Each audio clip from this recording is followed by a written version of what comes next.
Hello and welcome to a very, very special episode of the Silver and Black Coffee Hour. A thrilling episode of the Silver and Black Coffee Hour, an episode of the Silver and Black Coffee Hour that I have wanted to do since I don't know, 8 years before the Silver and Black Coffee Hour even existed. Uh, that is how long I personally have been following our guest today, Shea Serrano, now a five-time New York Times best-selling Five, baby. author.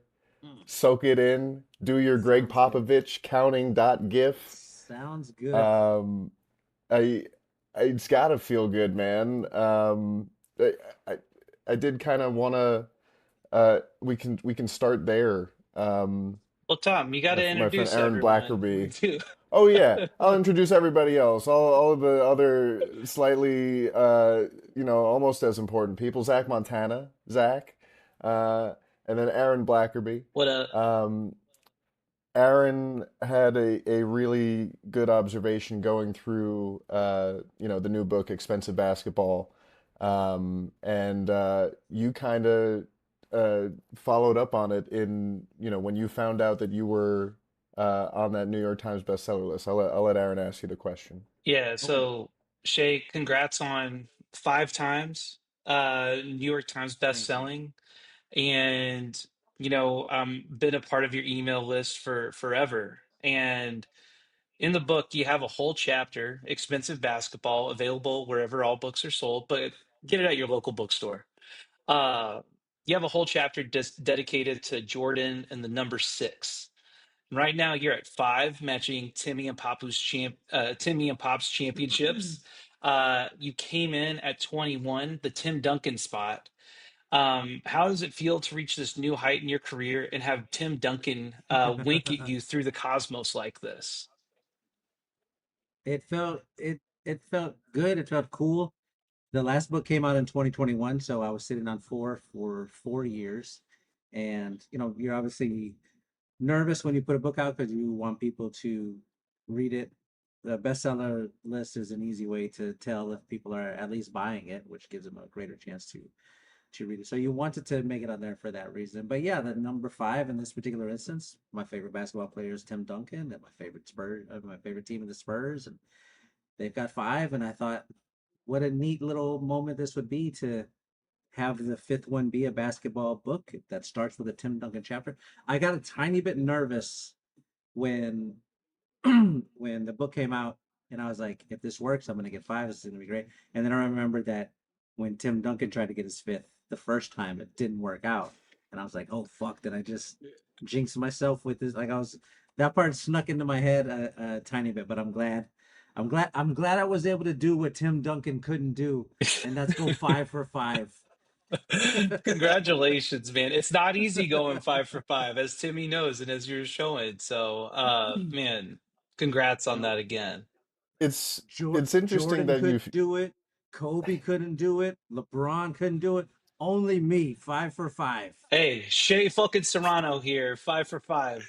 Up there with the greats. Put him on Oh, the five Mount in a row, Rushmore. 5 in a row. Jordan was 6 for 6, but he didn't do five in a row. He took some years off. That's true. It's interesting that at this point in your career you still had that moment of like nervousness. I feel like one of the really cool things about your career is you seem to have built a fan base that'll support whatever you happen to be doing.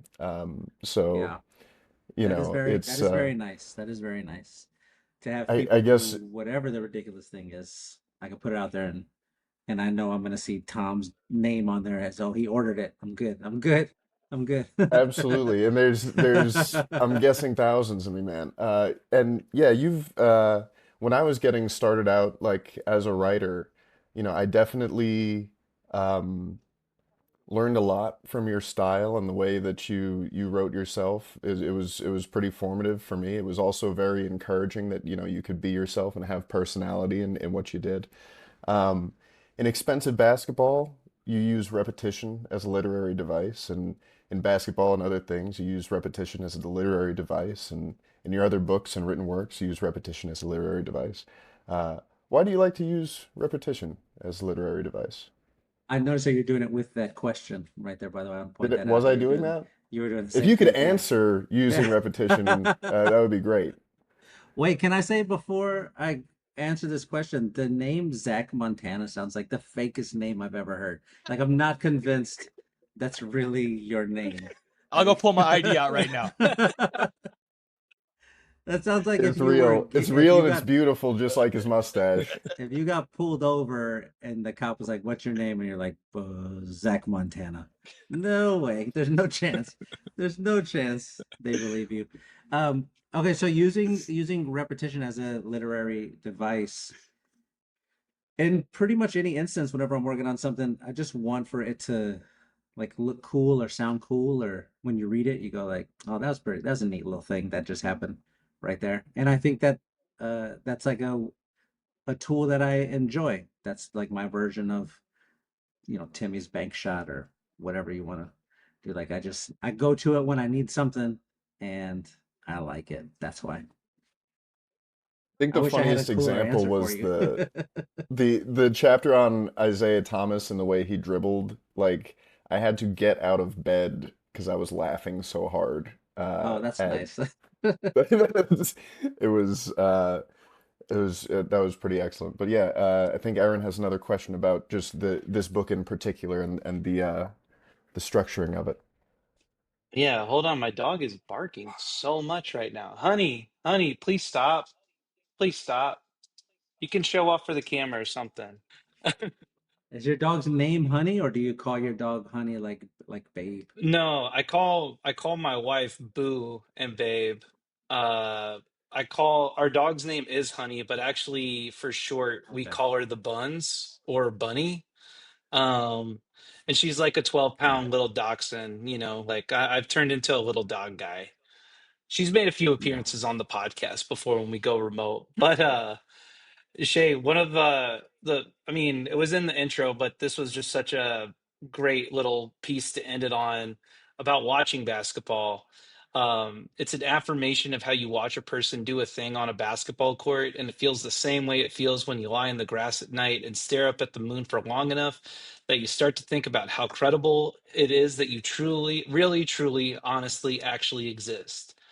And so, in expensive basketball terms, though, how would you describe the young king of San Antonio Spurs, Victor Wembanyama? Oh man. Wimpy is he's so much fun to watch. We're at this really interesting point of his career where at this particular moment right now there's no ceiling yet. We don't know what the ceiling is. Every great player goes through this where it's like what could they do? The first couple of years LeBron was in the league, you're like what is this guy capable of? And you could say sort of anything. That's where we are with Wimby now. We haven't seen the top of it yet, so we don't know where it is. He's just sort of flying. And like we could like if you missed the game, let's say there was a game last night and you missed it and you got to work, somebody could be like, Wimby had 22 blocks last night. And you'd go like, oh, that's great. But you wouldn't doubt it. You would just go like, yeah, you know what I mean? Wimby dunked it from the 3-point line. No way. Are you serious? Like you wouldn't all like immediately discount it yet because we don't know what that like we don't know what the limit is yet, and that's such an exciting place for a player to be. That's where we are with Wimby. So like in expensive basketball terms, there's just like this. He's delivering on the potential of the promise that he arrived to the league with, but we still don't know the like full extent of it. That's where we are with Wemby. Yeah, I completely agree. I think what resonated about that was I was like, yeah, that's exactly how I feel anytime I see Wemby do something. And even if I'm watching the game by myself, my wife will hear me in the other room just go like, oh shit. Like I've never seen Yeah, that yeah, yeah, before. yeah, yeah. He And had a game the other day where he just seemingly for no reason decided to do a 360 layup. Yeah, in that And Raptors you're like, game. why did you do that? You didn't have to do that. He just did it because he was like Spider-Man at the beginning of the movie, like learning what he could do with his body. It's amazing. Can I ask for your like wildest dream for the Spurs under Wemby? Like dream as far as you can for it. What does it look like 10 years from now? with Wimby, I think if I could just pick however I want it, like I get to decide how his career goes. Obviously, he wins a championship, but you know what I would like to see happen. We got a small version of this at the start of the season when when they go 5-0, which had never happened before, and they were reacting like they won the championship. It was so much fun to watch. To like even the people in the arena, everybody knew at that point we've got a chance to go 5-0. It's never happened before. It's a nothing. It's a nothing record, but they did it and it was exciting and it just felt like what fun this is to experience a new thing. When Wimby wins his eventual championship, we will have done that before. We will have done it by at that point 6 times. We know what the parade is going to look like. We know what it feels like when those final seconds tick off the clock. We know what it feels like when you get to the moment in the game when it's not in question anymore, right? Again, if we go back to the most recent title, 2014, when the Spurs go on that like three-pointer run with Patty Manu, you knew the game was over and we're going to win the championship.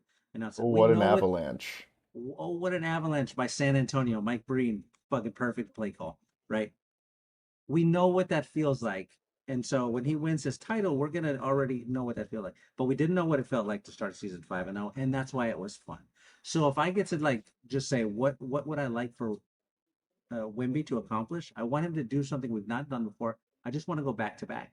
I want to know what that feels like. If he does that, he doesn't have to win 5 championships or 6 championships or whatever. If he can do a thing that the Spurs have never done, he becomes cemented immediately. Give me 2 in a row, Wimby, and you're good. You're golden. I don't need more than that. If it's 2 back to back, fucking hell. That's what I need. Oh yeah. Well, we're on Spurs topics right now since we're talking Wimby. What is your Spurs specific basketball comp? Any player of all time? My Spurs specific, oh, like how I play? Yeah, how you play? Vinny Del Negro, baby. Okay, Vinny okay. Del Negro. So you got your foot on the 3 point line. You take a lot of twos. I Is what I hear. I got a lot of long twos, a lot of long contested twos. Very inefficient player. I'm gonna give you 6 for 22 from the field, and I'm gonna look fantastic doing it. That's me. I'm Vinny Del Negro. I can kind of dribble, but only with my right hand, and not really. And that's all. I'm not gonna make an all-star team. I'm never gonna set the league on fire, but I'm gonna show up and I'm gonna do my job. Vinny Del Negro. There you go. And what is your NBA career remind you like, or who is an NBA player that reminds you of your writing career? Is there an NBA player like, they did it like I did it? They did it like I did it. So I would need to find somebody who sort of overachieved a lesser amount of talent, but they accomplished more than you thought they were going to accomplish. So let's go with. Wait, does it have to be a Spurs player? Any player, NBA, any NBA player of all time, current, former. I, I'm drifting back to Avery Johnson. That's what I'm drifting back to. The guy Okay, that they said you can't build your team around this guy. He can't be the starting point guard on your championship team. And then Avery Johnson hits the jumper that seals the championship against New York Knicks, the baseline jumper, and he gets to be like, "Fucking say something now." Right. That's how I feel whenever I put a book out and it makes a bestseller list. And I think about all of the people who are like, you can't write like this. Like, you can't make it. I'm like, fucking say something now, bro. Say something now, you bitch. Yeah, let's go. man, so Shay, I mean, you're definitely one of the most notable and have higher notoriety as far as like Spurs fans go. Um, and I know you've talked about it publicly with your previous podcast with Jason Concepcion, but we've been kind of in the desert as a franchise the last few years. So, how have you emotionally weathered the last few years before Wemby, and then also as Wemby has come along? Just like what's that fan journey been like for you? So it went like for 19 straight seasons, it felt like we walked into the season with a chance to win the title because we've got Tim. You got Tim, you got a chance, right? So you do those 19 years of essentially constant pressure. If you don't win a title, it's a disappointment. That's how he approached it. That's how it felt as a fan. Every May rolls around and we're like, "Fuck, we lost to the Thunder again," or or shit, you know what I mean? Like you lost to the Lakers or whoever it was. That starts to wear on you a bit. You start to sort of dread. Oh, here we go again. All right, I hope we. You know what I mean? So when he retired, and that was the first time in near 2 decades where we weren't expecting to win a championship, even with Kawhi in place and whatever, we weren't expected to win a championship. Excuse me. I sort of appreciated. I was excited about that for like it was like you got some time off. You know what I mean? The year we beat the Rockets in the second round of the playoffs was like this is all we need to do for this season to be a success is beat the fucking Rockets. I was living in Houston at the time. I was like, just beat them and that's good enough. We're good, right? It's nice. It was nice to have like those sorts of measuring markers in place for a couple of years. We don't need to win the title. And then we got bad. And then I was like, well, this kind of sucks. You start to miss the pressure of the postseason. You miss the stakes of the moment. It's of course fun to watch other teams play in the playoffs, but you miss the like not just the elation of winning, but like the sort of heartache of losing because it means it meant something. And so I started to feel that for like the last couple of years. Wemby shows up, and you get excited because we're going to be headed back toward that again. And then this season goes, and you're like, we're after those first 5 games. I was like, we're a 2 seed at worst. Fuck you guys. We're it's OKC and us, and then we sort of come back down to earth, and you're like, oh, if we're like this, if we skip the play-in game and we're the 6th seed, that would be great.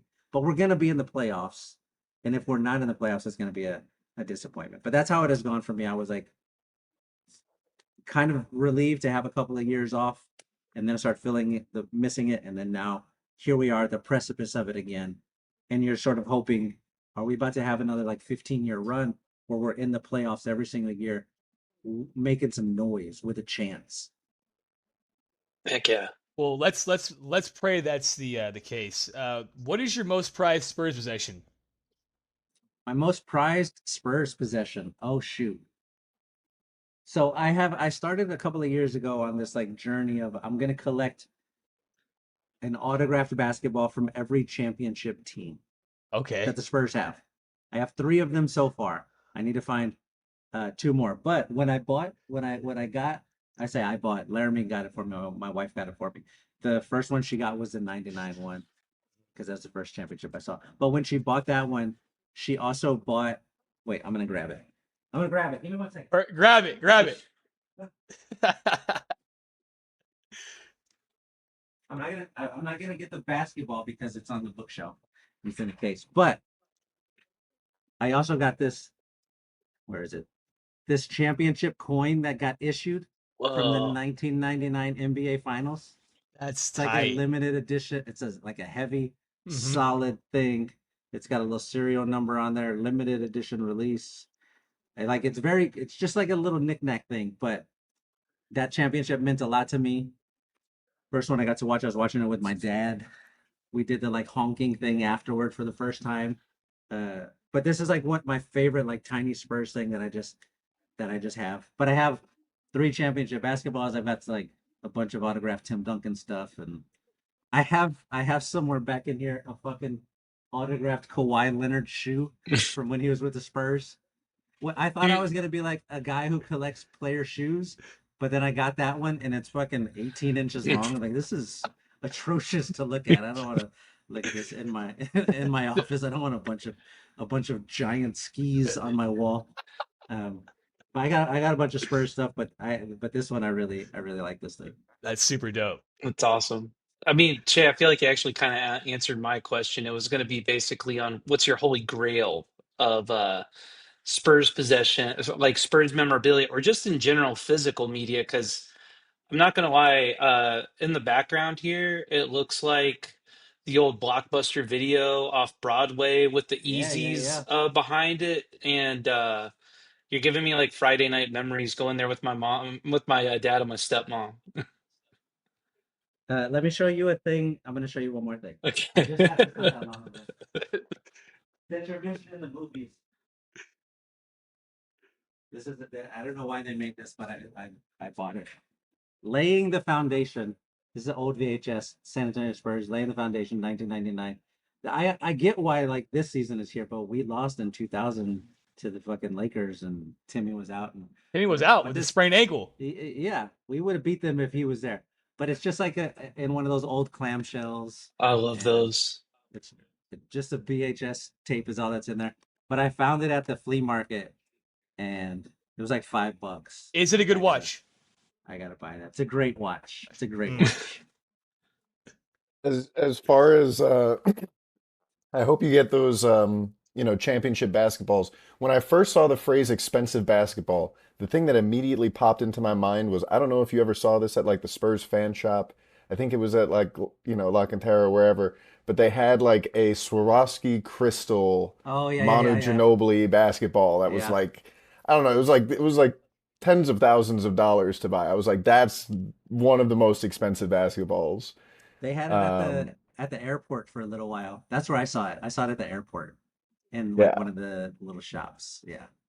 That is an expensive basketball.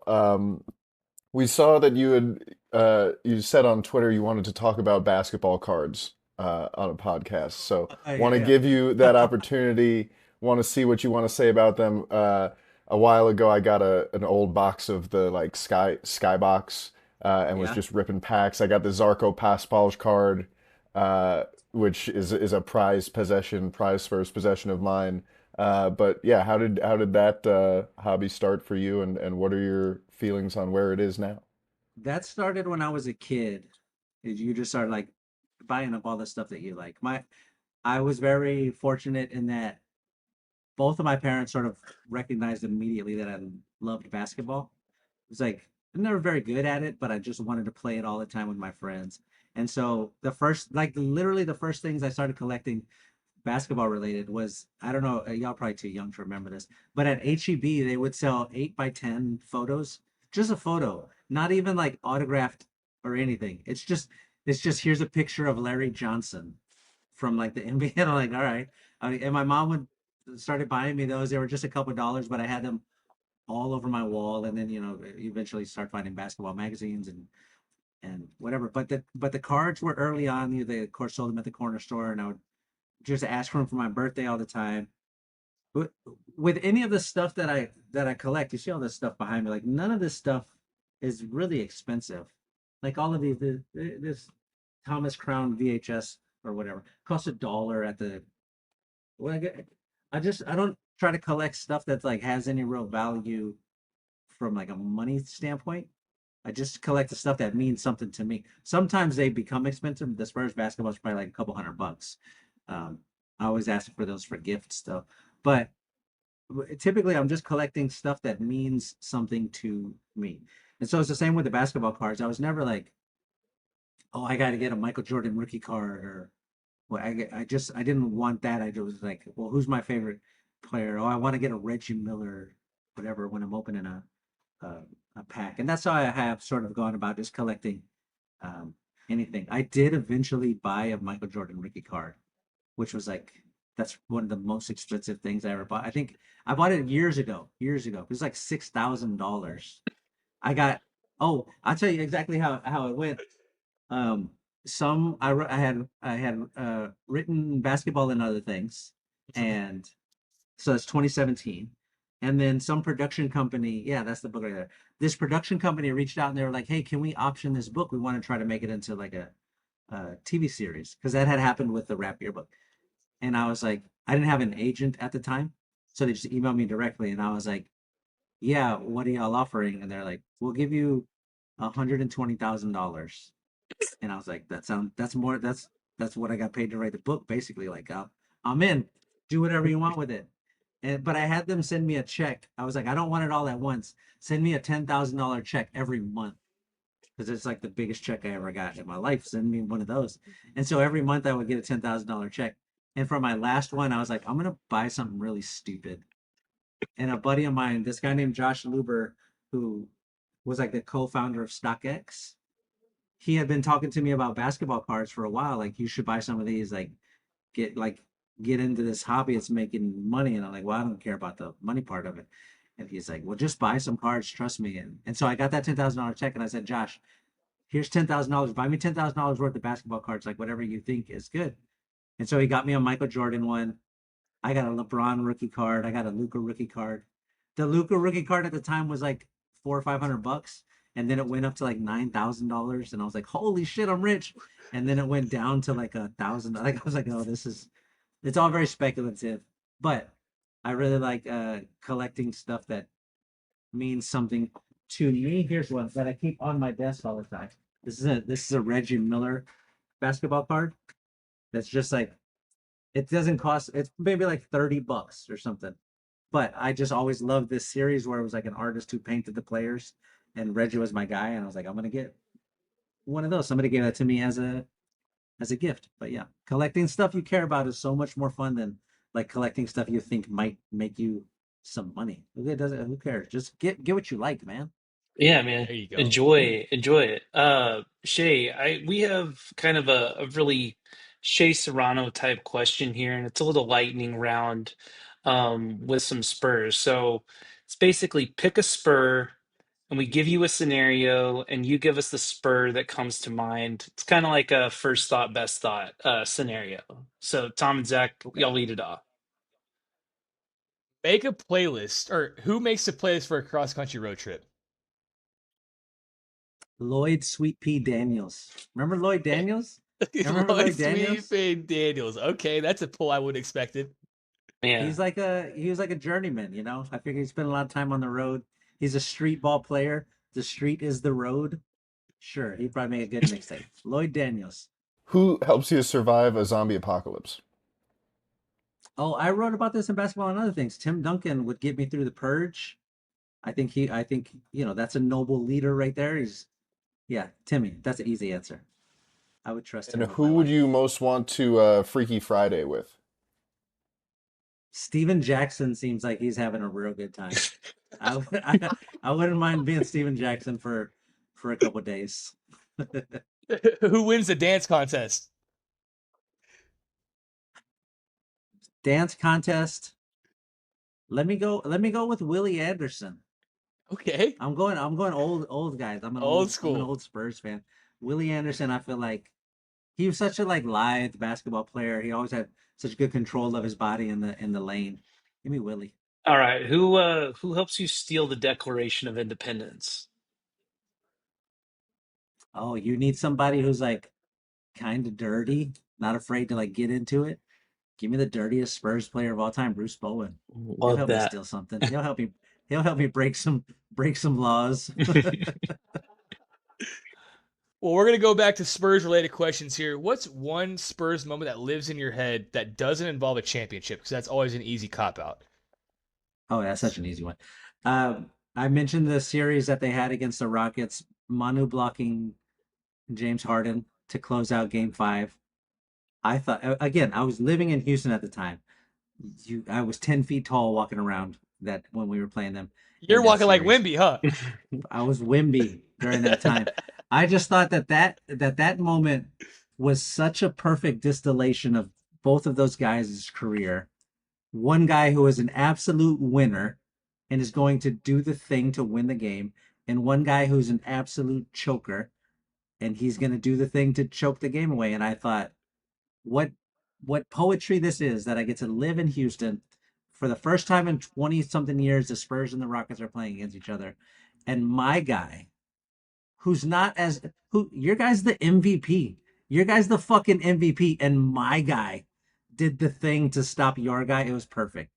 So that I have just such an appreciation for that moment. We didn't win the championship. We didn't even make it out of the next round.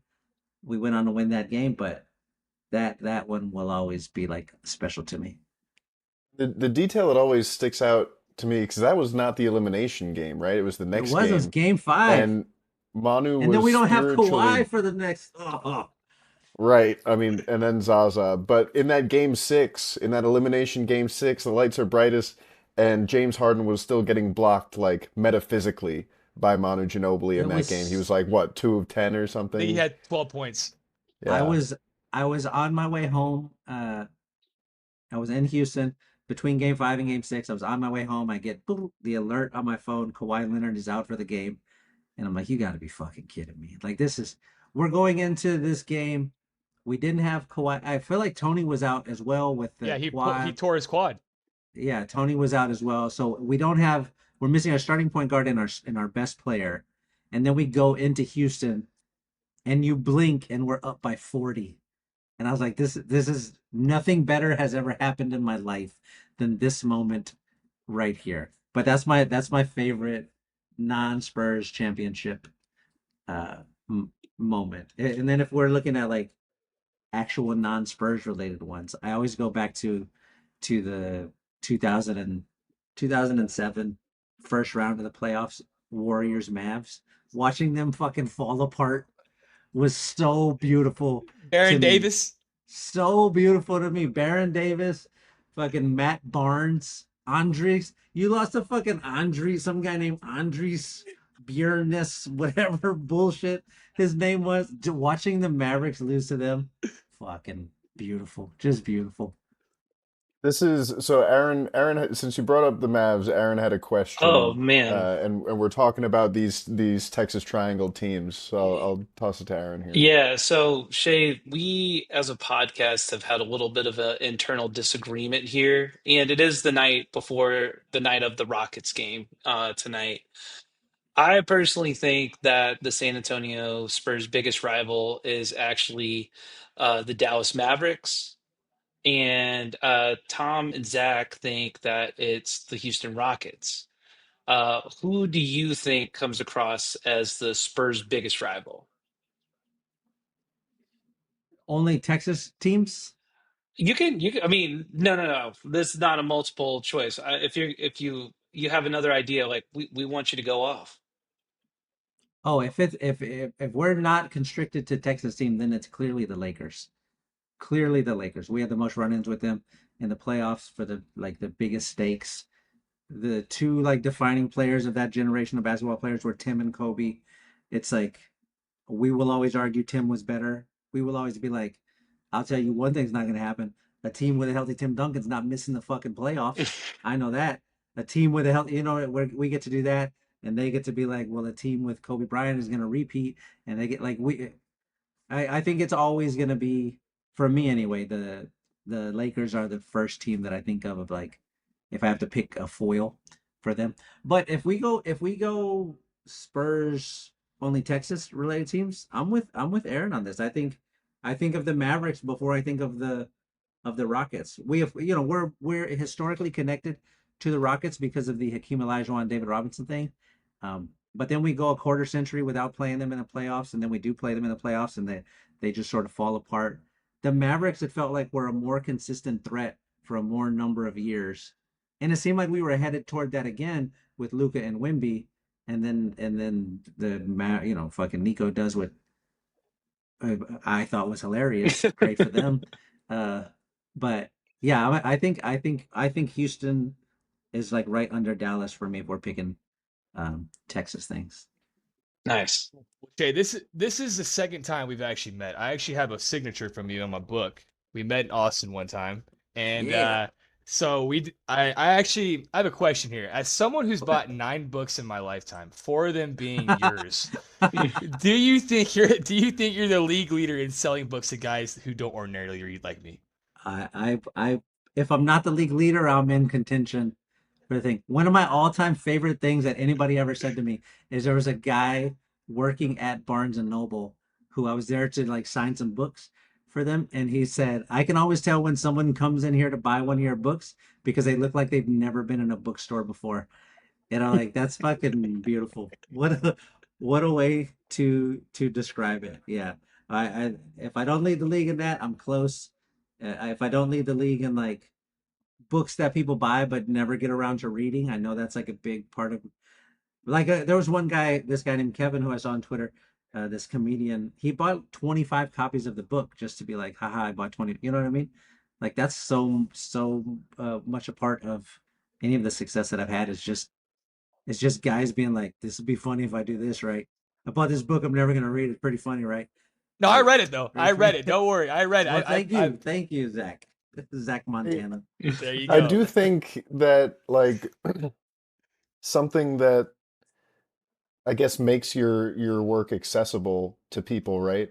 Is like you're not trying to use a lot of big words. You're not trying to require somebody to have a thesaurus next to them Right, right, but you're right. using your words to paint big pictures and describe big ideas, right? Yeah, Is that sort of uh, there was something in the acknowledgments about always trying to get back to like the main support the main idea of what you were yeah, writing, right? yeah. Um, That's the goal, to make the book.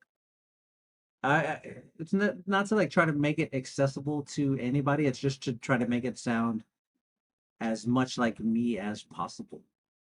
And so whenever I'm writing something, for example, if I'm like any of the chapters that you read in the thing, I wrote them and then I read them out loud to be like, does that sound like, would I say this is somebody in real life?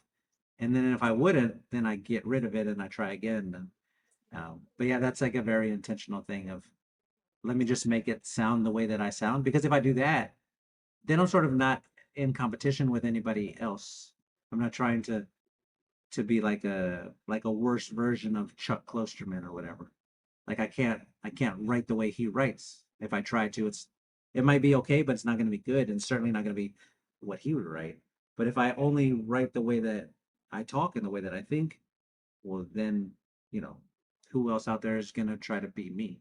Nobody's going to be a better version of me than me. Yeah, that's like that reminds me of that I Heart Huckabees line. When am I not myself? I don't know if you remember that movie. I always come back to that, like, who's a I'm better familiar version of with me that than movie. me? Yeah, yeah, yeah, yeah. That's a very true thing. Any of the people that you respond to, be it a podcaster, a writer, a TV personality, and all, like that's what you're responding to in their work. Like this is a unique person, and I'm interested in hearing them talk about stuff or write about stuff or whatever. Yeah. Well, Shay, you have, you know, very much been an inspiration to this podcast since its Oh, inception. Truly, wholeheartedly say that. And during the off season, when I'm like, man, okay, like I'm building to run a show, like what are we going to talk about? And I was further thinking, I was like, I need just kind of silly ideas. Like, what's just a silly idea, you know? And I think I came up with one that was pretty Shea and Serrano inspired. And so I'd be curious on yours. We basically pitched each other our San Antonio Spurs movie. Zach decided that he was going to be the director of the Manu Ginobili documentary in a separate timeline where nothing went bad in Manu's life and he won championships his entire life. okay. Tom decided to do a Greg Popovich spy thriller, and Ooh, that's a good one. I had an idea for a Dennis Rodman biopic of his time in San Antonio because that seemed like a real inflection point in his career. Um, and there's a lot of like interesting stuff there. So I'm kind of curious for, Shea Serrano, what is your Spurs inspired movie and who would you like to cast in it or direct it? you know, you know what I would do? I would do it like. Did y'all ever see this movie called Margin Call? Are Mm-mm. you familiar with this? Um, it's like a stock market movie. A guy notices the housing market bubble is about to burst, and it's like The Big Short, but less good and less fun. Um, but it's like very nerdy and very like in the weeds about all of the particulars of the thing. It's not a bad movie. It's like a fun movie to watch if you're a nerd, which I am, so I enjoyed it. But I would want to do something like that, like some sort of guys sitting around tables having like very serious conversations about plotting and mechanisms and whatever. But it would be in the like lead up to the draft when we were picking when we got the first pick and we got to pick Wimby, because I think there's like this period where you get, let's say you get the second pick, there's like a whole long conversation of who are you going to take, and like there's like a real deliberation in that moment. But when we got the number one pick and we there was no question about it. There's no research that needs to be done. There's no conversation that needs to be had. Everybody just went, oh, we're gonna get the 7'5" kid who can dunk it from 15 feet out, right? I think if we did a movie that was like a very serious thing, but we said it during the time when they're supposed to be deliberating on who they're going to pick, I think that would be the worst, dumbest movie, and I would love to watch. I would love to watch that. What would they talk about? What were the Spurs talking about for those couple of months between when the pick got announced and when the lottery happened? You know what I mean? I When feel the like draft happened. There's they're dinner. just drinking, man, and just like they're all sipping wine, pops, just out on his porch looking over the horizon like we're running it back, baby, or something. I don't know. We did it. We did it again. We did it again. What an exciting moment that was. What fun. I was literally standing on my couch screaming at the TV as they were getting closer and closer and calling the cards. I'll never forget for my whole life. I'm sitting there. Laramie is right here next to me. My youngest son's behind me. The other twins are gone. Who knows where they are? But I'm watching it all play out, and they're calling, and we're getting closer and closer up the thing. And we get to like the fifth spot, and they haven't called the Spurs yet. And now I'm really like, do it, do it, do it. I'm like getting louder and louder as they're going, and then I'm like by the third pick, I'm standing on the couch, and by the second one, I'm like, it's gonna be elation or heartbreak. And if you go back and you watch the thing, and he pulls the card out of the envelope, you see just for half a second, you see the teal, and you know it's the Charlotte Hornets. And I was just like immediately before he even said the name, I'm just screaming and running and wooing and oh man, what fun that was! What fun that was! Shay, I've told this on the podcast, and I'll make the story real quick. But that same night, I was watching that at my buddy's house, and he decided to buy a bootleg Houston Rockets Victor Wembanyama jersey as we were watching the Ah, draft order. And I was there sitting there watching, wearing my like Keldon Johnson Fiesta. And as we get to the second pick, and Houston comes up, and mind you, he has two very small children. They're like under 2 years old. I ripped off my shirt and just yelled at the top of my lungs, "Fuck yes!" And I was like, "Yes!" And I got in his face, and then I saw his jersey, and I just looked at him and was like, "That shit's mine. Give me that right now." And he took it off. He took it off and gave it to me. I feel like that night will go down in San Antonio history as one of the most Oh yeah, joyous occasions, even more joyous than a every championship, you know? every I was. Spurs Like, fan remembers where they were Mhm. when that card got pulled, and you're like, what a joy! What an absolute joy! Well, Shay, you're back in San Antonio full time now, and I'm sure you're loving it being back in your hometown. Mhm. As the lone half Hispanic on this podcast, what's the best Mexicans are perfect meal in San Antonio, and where can you get it? I just literally for lunch right before this podcast, I went and got it. It's right here. Look at this. You go to Blanco Cafe on Blanco Road. Okay. You order cheese enchiladas with the beans and rice. You get this beverage right here, this big red beverage. Mhm.